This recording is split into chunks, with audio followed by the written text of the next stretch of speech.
السلام علیکم۔ آج کی میری یہ ویڈیو ایک ایسے مرد کی کہانی ہے جو لڑکی والوں کی طرف سے دیے گئے جہیز کو مردانگی کے خلاف سمجھتا تھا۔ کہانی شروع ہونے سے پہلے اگر آپ میرے چینل پر نیو ہیں تو اردو سینٹر پلس کو سبسکرائب کر کے بیل نوٹیفیکیشن کو آن کر دیں تاکہ آپ کو ملتی رہیں تمام چینل اپڈیٹس۔ کہانی پسند آنے پر ویڈیو کو لائک اور شیئر ضرور کیجیے۔ حویلی میں تو ایک ہلچل سی مچی ہوئی تھی۔ ایسا لگتا تھا جیسے آسمان پھٹ پڑا یا پیروں تلے سے زمین کھسک گئی یا پھر زلزلہ آ گیا تھا۔ امی یعنی بیگم وقار کو سخت غصہ آ رہا تھا اور اندر کمرے میں لڑکیاں ہنسی سے لوٹ پوٹ ہو رہی تھیں۔ یہی سمجھ میں نہیں آ رہا تھا کہ بات تو غصے کی ہے یا ہنسی کی۔ لڑکیاں منہ میں دوپٹے ٹھونس ٹھونس کر ہنس رہی تھیں کہ اگر چچی امی کو اس کھلکھلانے کی خبر ہو گئی تو اچھی طرح خبر لے ڈالیں گی۔ حالانکہ بات تو نہ ہنسی کی تھی نہ اس قدر غصے کی۔ جہاں بیری ہوتی ہے ڈھیلے تو آیا ہی کرتے ہیں۔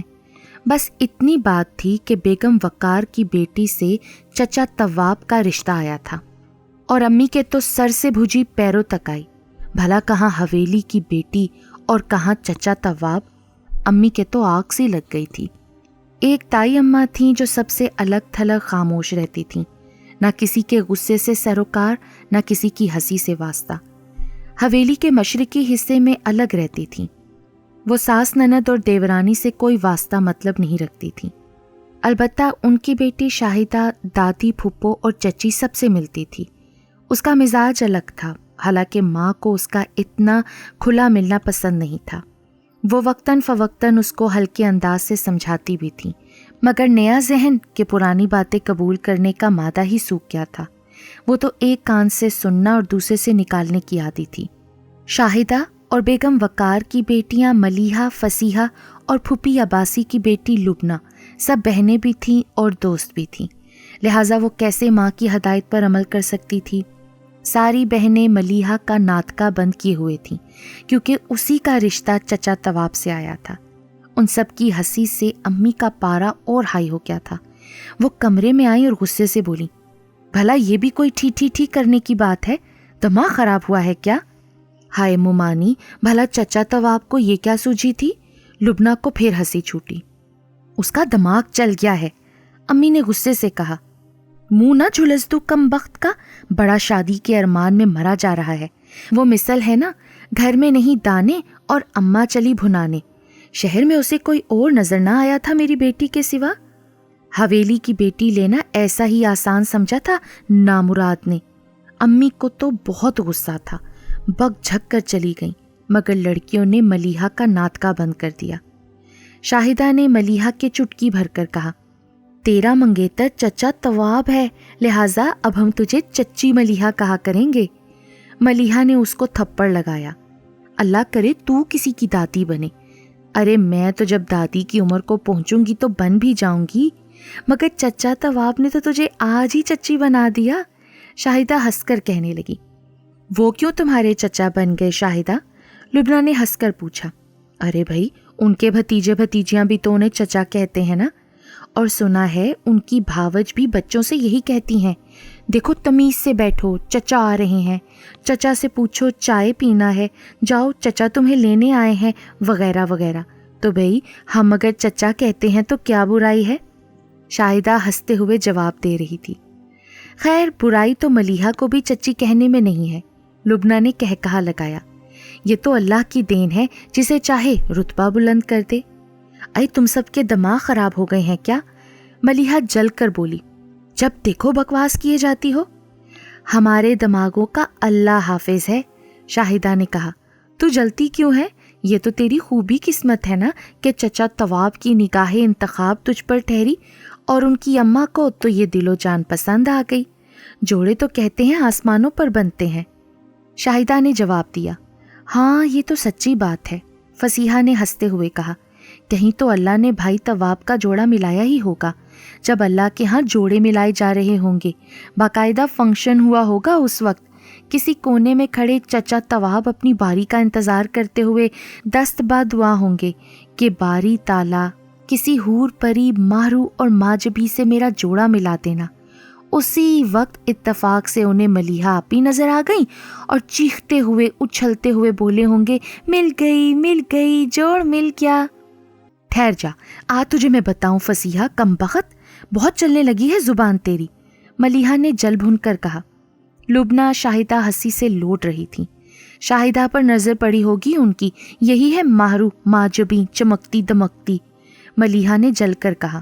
یہ تو اپنی اپنی پسند ہے بھئی، چچا نمکینی پسند کرتے ہوں گے، تبھی تجھ پر نظر پڑی تو دل تھام کر رہ گئے ہوں گے، شاہدہ نے جواب دیا۔ وہ تو خود بھی نمک کا ڈلہ بن گئے ہوں گے، بلا سے نمک تو بہت تیز ہو گیا، پھر تو تھوڑی مٹھاس کی ضرورت ہوگی نا۔ لبنہ نے شاہدہ کو چٹکی بھری۔ ہائے دو کا وہ کیا اچار ڈالے گا، شاہدہ نے کہکا لگایا۔ بڑی بے شرم ہو تم لوگ، ملیحہ نے کہا۔ لبنہ ہی تو مجھے مٹھاس بنا رہی ہے، تجھے فکر ہو گئی ہے نا کہ چچا تو ہاتھ سے نکل گئے، شاہدہ نے ہنستے ہوئے جواب دیا۔ ارے نہیں بھائی، وہ ہماری آپی کے لائق نہیں ہے، فصیحہ نے کہا۔ ارے بھائی لائق تو وہ کافی ہیں، ایم اے پاس ہیں، پھر ادیب اور شاعر بھی ہیں، میرے خیال میں کسی شعر ہی کی طرح ملیحہ ان پر نازل ہوئی ہوگی، شاہدہ نے ہنستے ہوئے کہا۔ مگر شاہدہ، اس شعر کو وہ اپنے دیوان میں شامل نہیں کر سکیں گے، لبنہ نے کہا، کیونکہ شعر کا ردیف قافیہ درست نہیں ہے۔ اے اب تم مار کھاؤ گی مجھ سے، ملیحہ ضد ہو کر بولی۔ ہائے مجھے تو چچا طواب پر ترس آ رہا ہے، اگر سنجوگ ہو گیا نا تو یہ مارتے خاں وہاں پہنچ گئی تو ان کے ہر شعر پر داد کی جگہ ان کی دھنائی کیا کرے گی، شاہدہ ہنستے ہوئے کہہ رہی تھی۔ فصیحہ، ان دونوں کو باہر نکال کر دروازہ بند کر دو، ملیحہ نے کہا۔ ارے چچا طواب کو تو آنے دو، ابھی سے کہاں نکال رہی ہو، شاہدہ نے کہا۔ تمہاری ایسی کی تیسی، میں خود ہی چلی جاتی ہوں، ملیحہ کہنے لگی۔ ہائے تمہاری ساس کیا کہے گی ملیحہ، کہ یہ بے نکاحی بہو کہاں چلی آ رہی ہے، پکڑو تو صحیح اب اس کو، شاہدہ نے کہا تو ملیحہ کی ہنسی چھوٹ گئی۔ دیکھ لو طواب کے پکڑنے پر کیسی کھلکھلا رہی ہے، جیسے اس نے سچ مچ دبوچ لیا۔ شاہدہ کی زبان رکتی ہی نہیں تھی۔ وہ تو آ ہی رہا ہے دبوچنے کو، لبنہ نے ہنس کر کہا۔ ارے نہیں لبنہ، ابھی نہیں، ابھی تو وہ سینگ جھکا کر بدن کو تول کر منہ سے فوں فاں کرتے ہوئے داؤ لگا رہا ہے، ابھی جھپٹ پڑنے کا وقت نہیں آیا، شاہدہ نے پھر کہکا لگاتے ہوئے کہا۔ شاہدہ آپا، آپ نے تو اچھے خاصے انسان کو بیل بنا دیا، فصیحہ نے کہا۔ لو جی مبارک ہو ملیحہ، تمہاری بہن فصیحہ نے اچھے کی سند دے دی ہے، لبنہ نے کہا۔ دادی اماں تو چپ تھیں، وہ اس پر عامل تھیں کہ اپنی عزت اپنے ہاتھ ہے، ان کی ہر بات کو ہمیشہ رد کر دیا جاتا تھا۔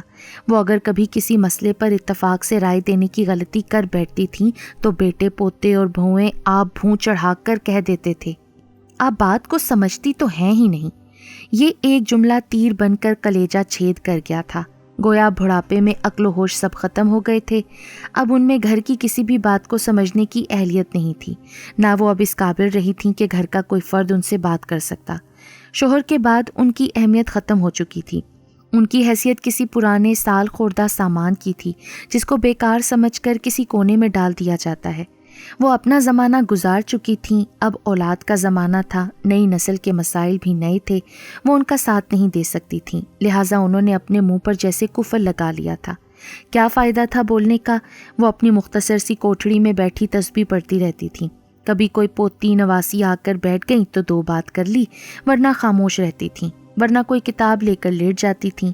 پہلے لوگ بڑوں کی بڑائی سے کچھ اس طرح متاثر تھے کہ بارات میں بوڑھے کو ڈھول میں چھپا کر لے گئے تھے، کوئی اڑی کڑی پیش آ گئی تو ڈھول سے مشورہ کر سکتے ہیں اور وہ انہیں مصیبت سے اس طرح نکال دے گا جیسے صابن میں سے تار۔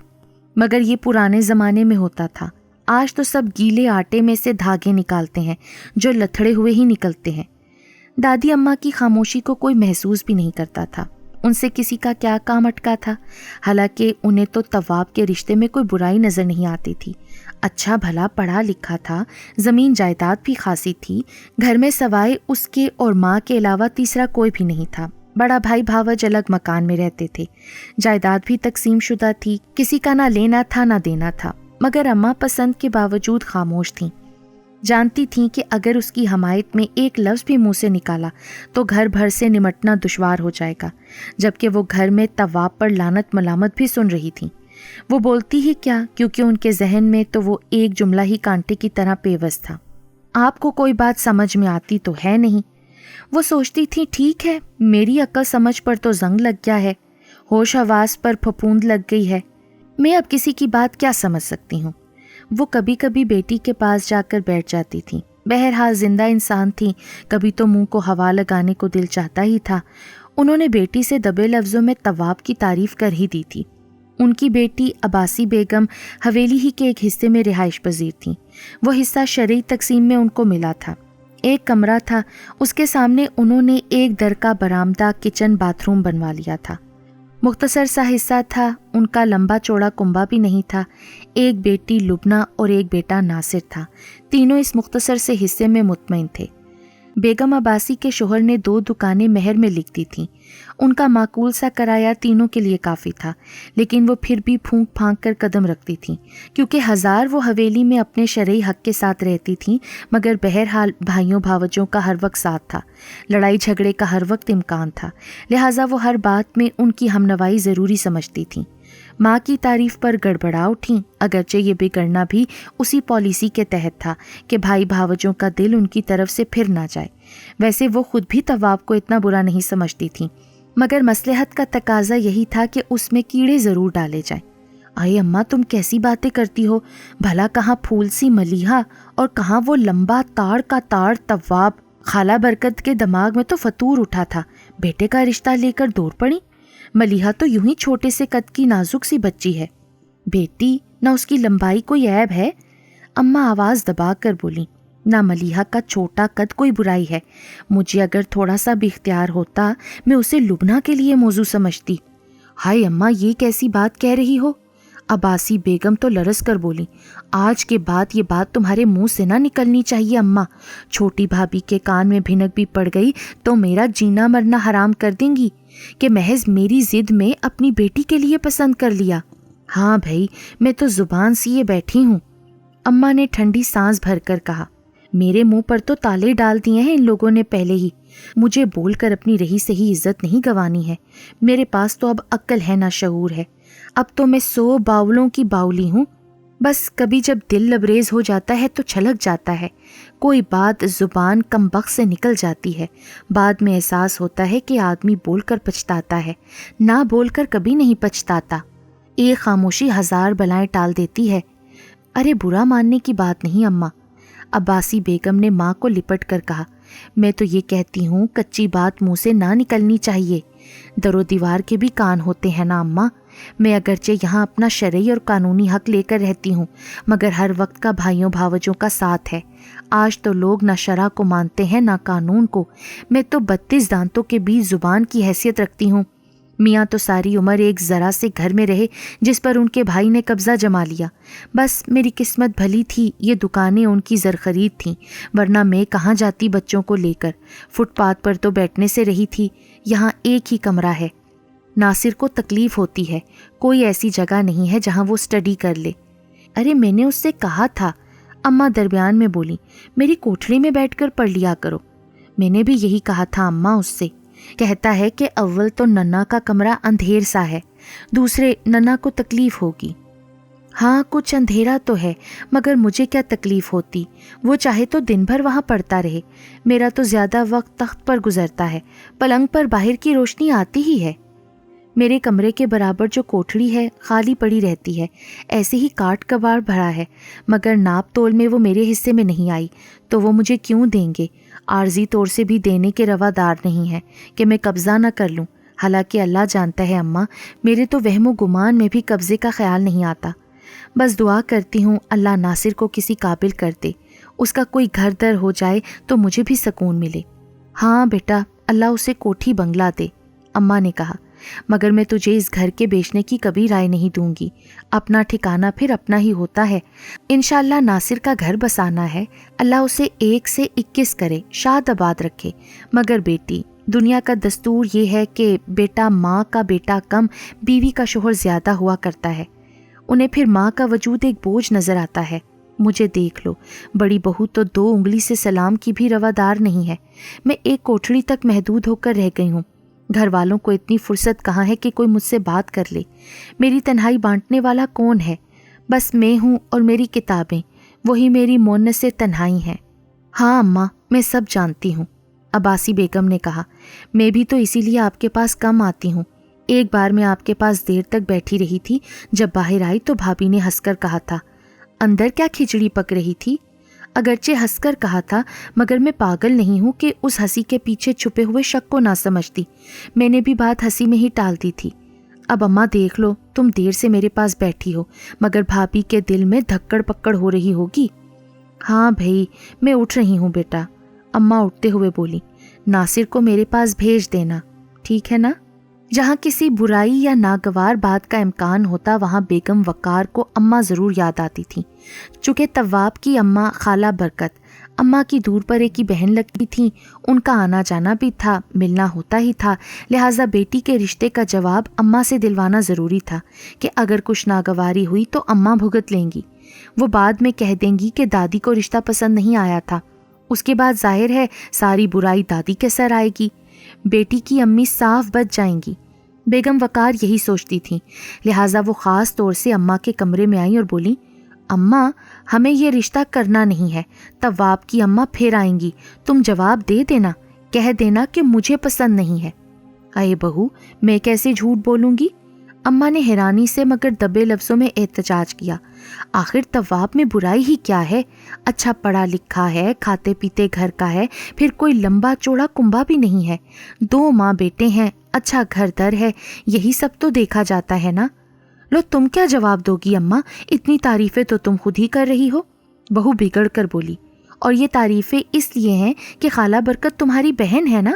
گھر در سے کیا ہوتا ہے اماں؟ منہ کنجوس مکھی چوس جن کے گھر میں خاک نہ خاک کے دانے، وہاں میں اپنی بیٹی دوں گی؟ پتہ نہیں 2 وقت روٹی کیسے کھاتے ہوں گے۔ مگر سوچ لو، جواب تمہیں ہی دینا ہے اماں۔ میں تو خالہ برکت سے بات بھی نہیں کرنا چاہتی، دوسرے تیسرے دن آ کر کھڑی ہو جاتی ہیں، میں تو رخ دے کر بات بھی نہیں کرتی، اور وہ ایسی پاگل ہیں کہ پھر بھی نہیں سمجھتی۔ ہم تو ہرگز بھی اس رشتے کو قبول نہیں کریں گے اماں، اور ان کا یہ حال کہ نیت کھوٹی رزق نہ روٹی۔ ہمیں اپنی بیٹی بھاری نہیں ہے، تم کتنی بھی تعریفوں کے پل باندھو اماں، مگر اصلی بات یہ ہے کہ جس کے پلے نہیں پیسہ وہ بھلا مانس کیسا؟ خالہ برکت کتنے بھی پھیرے لگائیں، مگر میں یہاں ان کی دال نہیں گلنے دوں گی اماں۔ تم کال کھول کر سن لو، صاف صاف جواب دینا ہے تم نے ان کو۔ تو یہ کالی ہانڈی میرے سر کیوں پھوڑتی ہو؟ اماں کو برا لگ گیا۔ اگر تم اتنا ہی برا سمجھتی ہو ان کو تو خود جواب دے دو نا۔ ہاں یا نہ تو گھر کے بڑے کیا کرتے ہیں نا۔ تم کیسی بڑی ہو اماں کہ پوتی کے مقابلے ان موے نفختوں کی طرفداری کر رہی ہو؟ یہ کہو ماں بیٹے لالچی ہیں، ہمارے پیسے پر رال ٹپک پڑی ہے۔ وہ بیٹی نہیں، جہیز کے لالچ میں دوڑ دوڑ کر آ رہے ہیں، بیٹی لے کر پھر روز روز کی فرمائشیں ہوا کریں گی۔ ہمیں انہوں نے پاگل سمجھا ہے کیا کہ ہم ان کے ہتھ کنڈوں کو سمجھتے نہیں ہیں؟ بہرحال میں نے کہہ دیا اماں، جواب تمہیں ہی دینا پڑے گا۔ بہو تو دل کا بھڑاس نکال کر چلی گئی، اور ماں حیران سی بیٹھی سوچتی رہ گئی۔ اور پھر وہ کڑا وقت آ ہی کیا، خالہ برکت آئیں۔ بہو نے انہیں دیکھ کر برا سا منہ بنایا اور پھر اپنے کمرے میں چلی گئی۔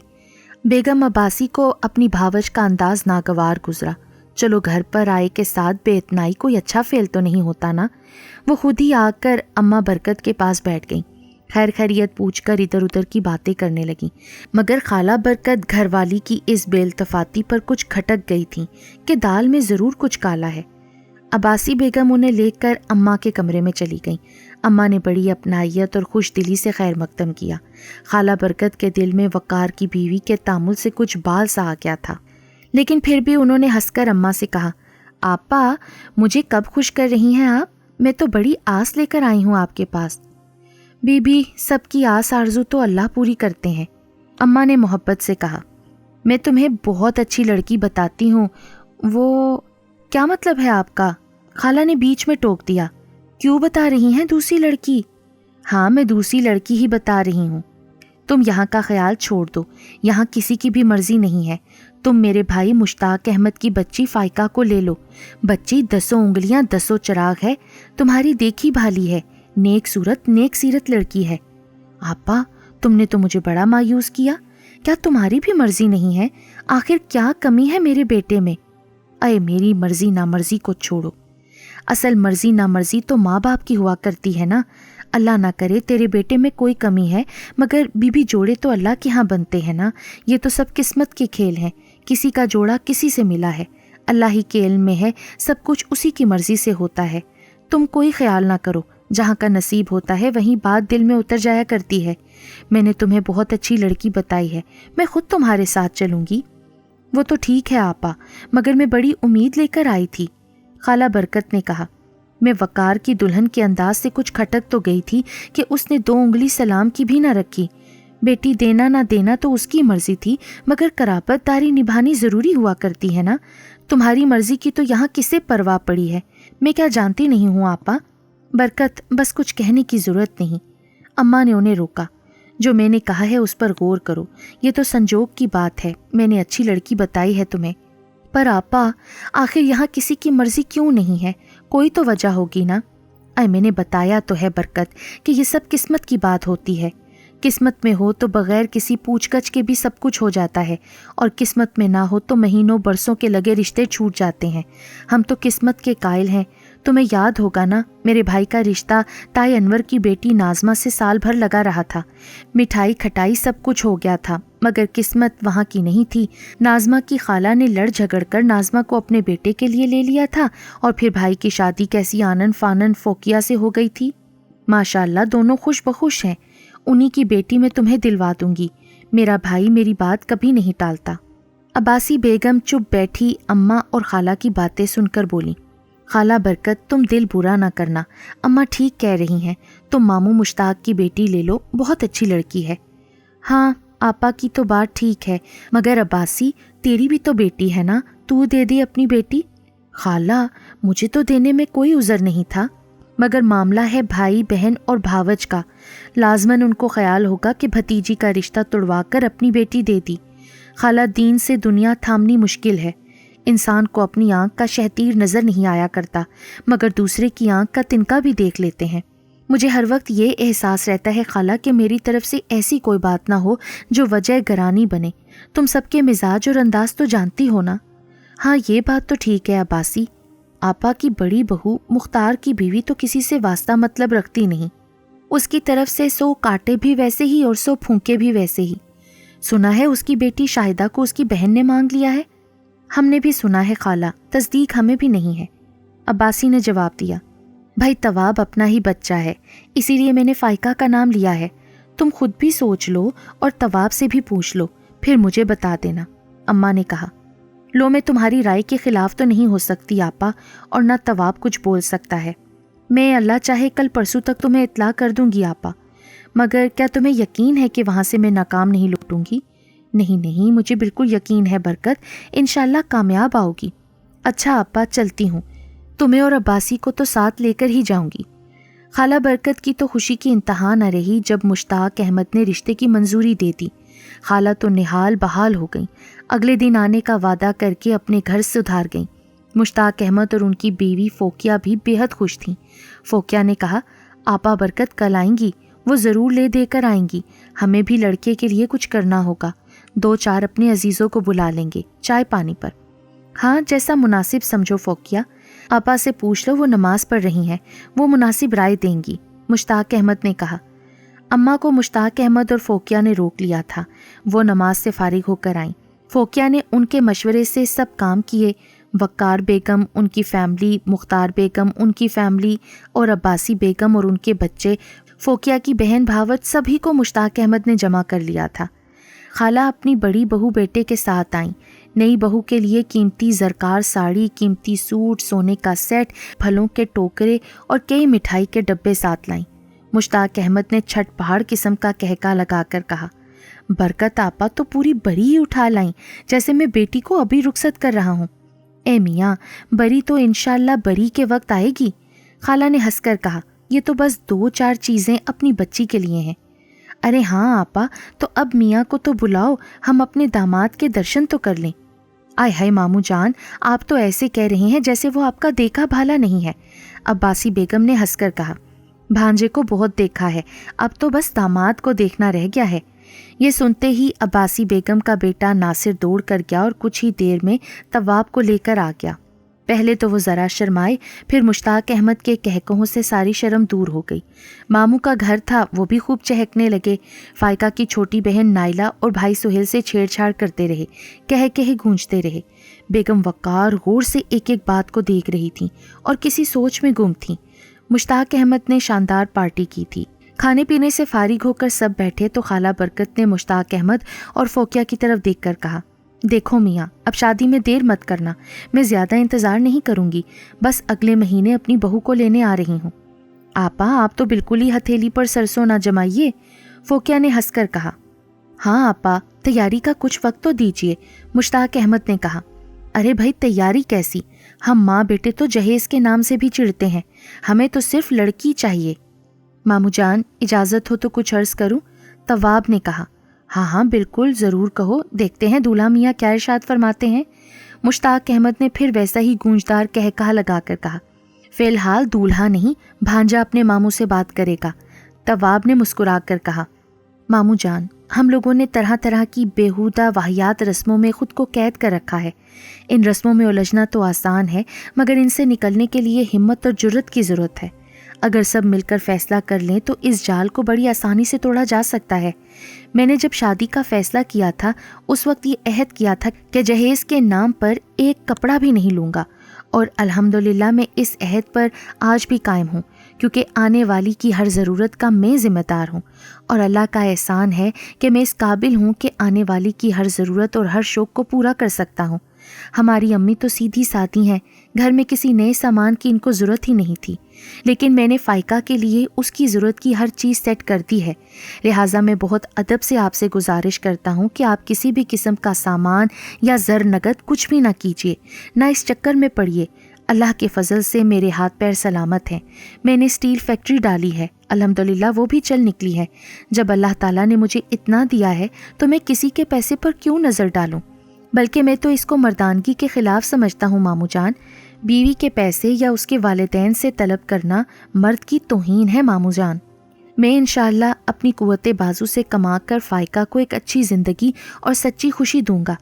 ارے بیٹا، تمہارے خیالات تو بہت اعلیٰ اور تمہارا جذبہ بہت بلند ہے، مشتاق احمد نے متاثر ہو کر کہا۔ مگر بیٹا، دنیا میں رہنا ہے تو اس کا لحاظ بھی کرنا ضروری ہوتا ہے نا۔ ہم اگر کچھ بھی نہیں دیں گے اپنی بیٹی کو تو لوگ باتیں بنائیں گے، ان کے سارے طنز کے تیروں کا ہدف ہمارا سینہ ہوگا۔ ارے یہ مفروضے ہیں مامو جان، دیکھنا آپ پہل کر دیجئے نا تو سینکڑوں لوگ آپ کی تقلید کریں گے، اور بالفرض اگر کوئی طنز کرتا ہے تو اس کی پرواہ نہ کیجیے۔ کوئی 10-20 دن کرے گا نا، زندگی بھر تو کوئی نہیں کرتا، مگر بعد میں وہی طنز کرنے والے آپ ہی کے نقش قدم پر چلیں گے، کیونکہ اسی میں عافیت اور سکون نظر آئے گا۔ جو شخص اپنے آپ پر فتح حاصل کرے، اس کے لیے دوسروں پر فتح حاصل کرنا کچھ مشکل نہیں ہے، کیونکہ اچھی سوچ ایک اچھے عمل کو جنم دیتی ہے، اور اچھا عمل ایک اچھا کردار بن جاتا ہے۔ ارے طواب بیٹا، تمہاری اس شرافت سے میں سمجھتا ہوں میں ہی نہیں، یہاں موجود ہر شخص متاثر بھی ہے اور غور و فکر کرنے پر مجبور بھی۔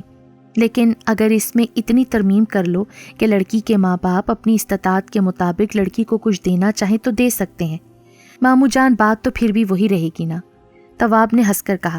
ایک لڑکی کے ماں باپ کی استطاعت اگر ہزاروں میں ہے تو وہ اس کے مطابق سامان کرے گا، لیکن ذرا سوچئے نا کہ معاشرے میں بہت سے ہمارے بھائی بہن ایسے بھی تو ہیں جن کی استطاعت 100-200 بھی نہیں ہے، وہ کیا کریں گے مامو جان؟ آپ یا تو یہ فیصلہ کیجئے کہ ہزاروں اور لاکھوں والے اصحاب ان غریبوں کی بیٹیوں کے جہیز کا انتظام اپنے پیسے سے کریں گے، اور وہ ممکن نہیں ہے تو پھر سیدھا راستہ یہی ہے کہ اس لعنت ہی کو ختم کر دیا جائے۔ الا یہ کہ کوئی لڑکا غریب مگر شریف اور قاعدے کا ہے، اس سے کسی لڑکی کی شادی ہو تو وہ گھر سے ضرورت کی کچھ چیزیں لے کر اپنی گھرستی جما سکے، یا لڑکی کے والدین اسے کہیں کام دلا دیں، یا تھوڑی بہت رقم سے کوئی کاروبار کرا دیں، ثواب کا ثواب اور سواد کا سواد۔ بیٹا، تم تو سارے دروازے بند کرتے چلے جا رہے ہو، اس لیے مامو جان کہ جن دروازوں سے لو کے گرم گرم تھپیڑیں آئیں، فکر اور پریشانیاں جھانکیں، انہیں بند ہی کر دینا چاہیے، اور وہ کھڑکیاں کیوں نہ کھولی جائیں جہاں سے ٹھنڈے جھونکے آئیں جو روح تک کو سرشار کر دیں۔ ہم دنیا کی پرواہ کرتے کرتے بالکل دنیا سے ڈرتے ڈرتے تباہی کے غار تک جا پہنچے ہیں، حالانکہ میں سمجھتا ہوں دنیا کسی کو بھی کچھ نہیں کہتی، ہم ہزاروں کام کرتے ہیں، کیا دنیا سے پوچھ پوچھ کر کرتے ہیں؟ اور اگر کوئی کچھ کہتا ہے ماموں جان تو اس کو گنبد کی صدا کہتے ہیں، کیونکہ جب ہم طنز و تان میں کسی کو نہیں بخشتے تو کوئی ہمیں کیوں معاف کر دے گا؟ یہ تباہی ہم اپنے ہاتھوں لا رہے ہیں، لیکن آخر کب تک ماموں جان؟ کسی کو تو آگے بڑھنا ہی ہوگا نا، ورنہ مصیبت اور ختم ہونے کے بجائے یوں ہی بڑھتی چلی جا رہی ہے۔ میرے نزدیک مرد کے لیے اس سے زیادہ شرم و غیرت کی بات نہیں ہو سکتی کہ وہ بیوی کے ذریعے سامان اور دولت حاصل کرے۔ کیا ہم خود کو اپاہج سمجھتے ہیں یا عقل و شعور سے بیگانہ ہیں، یا دانے دانے کو محتاج ہیں؟ اور اگر یہ سب نہیں ہے تو یہ بے غیرتی اور بے عزتی کیوں ہے؟ ہم لالچی کیوں بنے ہوئے ہیں ماموں جان؟ تف ہے ہماری مردانگی پر۔ ماموں جان، یہ ایک روگ ہے، یہ وہ سرطان ہے جس نے ہمارے دل و دماغ میں اپنے خوف کے پنجے گاڑ رکھے ہیں، اور اس روگ کو لا علاج سمجھتے ہیں۔ حالانکہ کوئی بھی کام ہونا مشکل ہے نامحال، صرف ہمت اور حوصلہ شرط ہے۔ ہاں طواب بھائی، آپ صحیح کہتے ہیں، یہ تو ایسا ہے نا جیسے شیر بکری سے کہے کہ تو شکار کر کے لا تاکہ میں اپنا پیٹ بھروں۔ ناصر نے ہنستے ہوئے کہا۔ مشتاق احمد نے اس کی بات سن کر کہا لگایا، باقی سب بھی ہنس پڑے۔ ہاں واقعی بات تو ٹھیک کہہ رہا ہے۔ اب کے مختار احمد بولے، یعنی ایک طاقتور ایک کمزور کے ذریعے زندہ رہنا چاہتا ہے، اس چیز سے اس کی طاقت کا نہیں بودے پن کا اظہار ہوتا ہے، جو یقیناً قابل نفرت ہے۔ بالکل، میری منشا بھی صرف یہی ہے، طواب نے کہا۔ حاکم کا فرض محکوم کیوں ادا کرے؟ گویا بقول ناصر کے بکری شیر کے لیے کھانا کیوں مہیا کرے؟ شیر اپاہج بن کر کیوں بیٹھ گیا؟ اس لیے طواب بھائی کہ وہ بے غیرت ہے، اس نے اپنی غیرت بیچ کھائی ہے۔ ناصر پھر بولا۔ سب پھر سے ہنسنے لگے۔ بس ماموں جان، میں چاہتا ہوں آپ مجھ سے پورا تعاون کریں۔ طواب نے مسکرا کر کہا، بیٹا تم مطمئن رہو، تم نے میری آنکھیں کھول دی ہیں، اب مجھے کسی کے کچھ کہنے کی پرواہ نہیں ہے۔ کاش ہمارے سب نوجوان اسی انداز سے سوچنے لگیں۔ بالکل صحیح کہا ماموں جان، میں بھی اسی انداز سے سوچ رہا ہوں، ناصر نے کہا۔ شاباش بیٹا۔ مشتاق احمد نے بڑھ کر ناصر کی پیشانی چوم لی اور طواب نے اس کو کھینچ کر گلے سے لگا لیا۔ وہاں سبھی خاموش بیٹھے طواب کی تقریر سن رہے تھے۔ مختار احمد نے طواب سے مصافحہ کرتے ہوئے کہا، تمہاری باتوں سے تو میں بے حد متاثر ہوا ہوں۔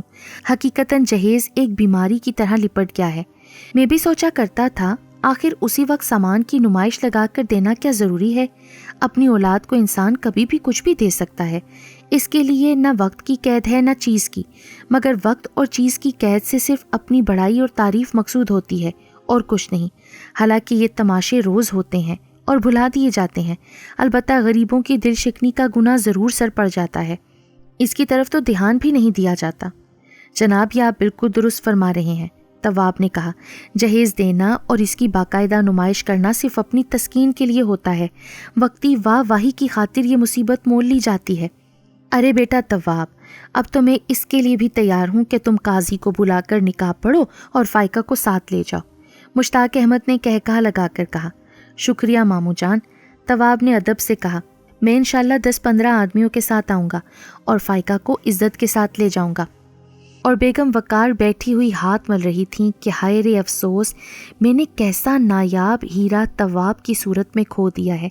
اور پھر ایک روز فائقہ طواب کی دلہن بن کر طواب منزل بغیر کسی جہیز کے پہنچ گئی تھیں۔ فائقہ اور اس کے والدین بے حد خوش تھے۔ سب دیکھتے تھے کہ فائقہ کے چہرے پر ہمہ وقت طواب سے شادی کے بعد گل و گلزار کھلے رہتے ہیں۔